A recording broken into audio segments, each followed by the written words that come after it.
మీరు అన్నారు రిజిస్ట్రేషన్ చేసుకోవాలని, సిమిలర్ థాట్స్ వేరే వాళ్ళకు రావచ్చుగా, ఎట్లా ఏంటి దాని సొల్యూషన్ ఏంటి? మ్యాక్సిమం కొత్త థాట్స్, సిమిలర్ థాట్స్ అంటే రెగ్యులర్గా అన్ని సినిమాల్లో వచ్చాయితే అందరికీ వస్తాయండి. కొత్త ఆలోచనలు ఉంటేనే ప్రాబ్లం. రెగ్యులర్ థాట్స్ పోయినా కానీ అతను పెద్దగా ఫీల్ అవ్వడు. ఇప్పుడు నేను డైరెక్షన్ చేయబోయే ఒక కొత్త థాట్ అండి, ఇది నాకు ఎంత త్వరగా చేయాలి, ఈ ఆలోచన గబుక్కుని కొరటాలు రాకూడదు, ఒక్కంతంకు రాకూడదని డైలీ దేవుని దండం పెట్టుకుంటున్నాను. ఓకే. నేను కథ రాసుకున్నాను. నేను ఒక హీరో ఫాదరు వాడు పుట్టిన ఊరిని దత్తత తీసుకుందామని వచ్చాడు. ఇక్కడున్న ఎమ్మెల్యే, అరే ఇన్నాళ్ళ నుంచి మేమందరం ఎమ్మెల్యే అవుదాం, ఇది చేద్దాం, నువ్వు ఎక్కడో ఎన్ఆర్ఐ కింద అన్ని 100 కోట్లు సంపాదించి వచ్చి నిమిషాల మీద ఇదంతా డెవలప్ చేసేసి నువ్వు ఎమ్మెల్యే అయిపోతాయి, ఇన్నేళ్ళ మా కెరీర్ ఏమైపోద్ది అని ఫ్యామిలీని వేసేస్తాడు. అక్కడ హీరో వచ్చి మా నాన్న ఊరు దత్తత తీసుకుందామంటే మీరందరూ అడ్డుకున్నారు, ప్రభుత్వం ఇలాగ పోలీసులు, ఈ యంత్రాంగం, ప్రభుత్వం, పొలిటీషియన్లు ఎవడూ నాకు హెల్ప్ చేయట్లేదు, నేను ఈ రాష్ట్రాన్ని దత్తత తీసుకుంటాను అని ఒక పవన్ కళ్యాణ్ కోసం కథ రాసి దాన్ని ఫుల్గా ప్రేమిస్తా డైలీ మందేస్తూ రే సాధిస్తున్నారా నువ్వు అని. సడన్గా శ్రీమంతుడు చూడగానే కొరటాల శివ అమ్మని వచ్చేసిందే ఇతనికి ఈ ఐడియా అని షాకే. నాకు జి నాగేశ్వరరెడ్డి గారు సరదాగా ట్రాక్స్ చెప్తూ ఉంటారు, మా ఇద్దరు రిలేషన్ చాలా బాగుంటుంది. నాకు ఫస్ట్ ఆయన అవకాశం ఇచ్చారు, సేమ్ శాస్త్రం. ఒక హీరోయిన్ మొక్కలు పెంచమని ప్రతి ఇంటికి వెళ్ళి మొక్కలు పెట్టేస్తుంది, అది హీరో చూస్తాడు. ఈ అమ్మాయిని ఇంప్రెస్ చేయడం కోసం మొక్కలు పెడతా ఉంటాడు, ఈ జన్మభూమి పథకం అయ్యని. మేము ఒక కథ రాసుకుంటున్నాం విష్ణు హీరోగా. మేమిద్దరం కలిసి జనతా గ్యారేజ్ సినిమాకి వెళ్ళాం, ఒకళ్ళనొకళ్ళు చూసుకున్నాం. షాక్, ఏం చేయలేము, అంతే ప్యారలల్ థాట్. దానికోసం మేము వెళ్ళి కేసు వేస్తే మేము ఫూల్స్ అవుతాం.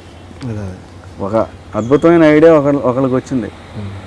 శ్రీవాస్ అని నా బాగా ఇష్టం అండి డైరెక్టర్, ఆయనతో పాండవులు చేశాను. బిజినెస్ మ్యాన్ అనేవాడు ఫ్యాక్టరీలు పెడుతున్నాడు, వీడు అసలు పాలిటిక్స్ పెడితే ఏంటి, ఆడో బిజినెస్ లాగా చూస్తే ఏంటి అని మేము కథ రాసుకుని జూనియర్ ఎన్టీఆర్ కోసం 8 నెలలు కఠోర శ్రమ చేసాం.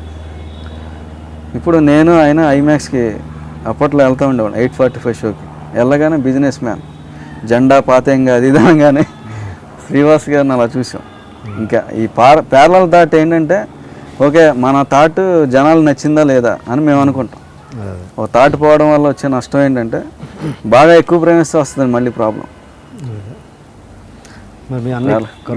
సొల్యూషన్ ఏం లేదు, ఆనందించడమే. అది సక్సెస్ అయింది, అన్ని 100 కోట్లు షేర్ జనతా గ్యారేజ్, ఆనందించడం. శ్రీమంతుడు, ఓహో నా ఆలోచన బాగుందన్నమాట, కొరటాల శివలాగా నేను కూడా ఆలోచిస్తున్నాను. ఈ మధ్యకాలంలో నాకు కొరటాల శివ బాగా నచ్చాడు. ఒక ఎన్టీఆర్ దొరికితే 4 ఫైట్లు 4 సినిమాలు లేపి, రే మా బ్లడ్ తెలుసా, నా బ్లడ్కి చరిత్ర ఉంది, నీ బ్లడ్కి ఏముందిరా బ్లడీ ఫూల్ అని అవి చెప్పకుండా మొక్కలు పెంచమంటున్నాడు. ఇది ఒక రేర్ మొక్క అంటున్నాడు, దీనివల్ల ముంబై మొత్తానికి ఆక్సిజన్ వస్తుంది అంటున్నాడు, భూమి మీద అందరం టెనెంట్స్ అంటున్నాడు, మన అమ్మ కొత్తగా ఆలోచిస్తున్నాడు అని నా దగ్గర ఉన్న 12 కథలు ఒక బీరువాలో వేసాను. వద్దు వేస్ట్, ఒక తండ్రి ఆడికి ఏదో అన్యాయం జరిగింది అని ఒక కథ రాశాను, వాళ్ళ అమ్మకి వీళ్ళంటే బాగా రిలేషను. ఇట్లాంటి సో మెనీ థాట్స్ ఉన్న కథలన్నీ బీరువాలో వేసి కొత్తగా చెప్తాం. డైరెక్టర్ అయితే ఆయన ఒక విధానంగా వెళ్ళాడు కదా కొరటాల శివ, మన విధానం ఏంటి అని ఈ మధ్యకాలంలో రియలైజ్ అయ్యి రాసిన ఒక కథ. ఆ కథతోనే దర్శకత్వం వహిస్తున్నాను.